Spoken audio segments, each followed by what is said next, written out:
ಯಾಕೆ ಮಾಡಿದ್ರು ಅವ್ರಿಗೆ? ಎಲ್ಲ ಜಾತಿಗಳು ಒಂದೇ, ಇದರಲ್ಲಿ ಯಾವುದೇ ಜಾತಿದು ಭೇದ ಭಾವ ಇಲ್ಲ. ನಾವೆಲ್ಲರೂ ಒಂದೇ ಮನುಷ್ಯ ಜಾತಿ, ನಾವೆಲ್ಲ ಒಂದಾಗಿರ್ಬೇಕು.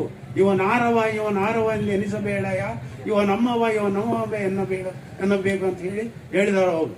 ಅಂತ ಒಂದು ದೊಡ್ಡ ಕಲ್ಯಾಣದಲ್ಲಿ ಅನುಭವ ಮಂಟಪವನ್ನು ಮಾಡಿ ಆಗಿನ ಕಾಲದಲ್ಲೇ ಪರಿಶಿಷ್ಟ ಜಾತಿ ಬುಡಕಟ್ಟು ಜನಾಂಗಗಳಿಗೆ ಎಷ್ಟು ತೊಂದರೆ ಕೊಡ್ತಾ ಇದ್ರು, ಏನಾಗ್ತಾ ಇದ್ದು, ಇದು ಯಾಕೆ ಅಂತ ಹೇಳಿ ಅವರು ಇಷ್ಟೆಲ್ಲ ಯೋಜನೆ ಮಾಡಿದ್ದಾರೆ.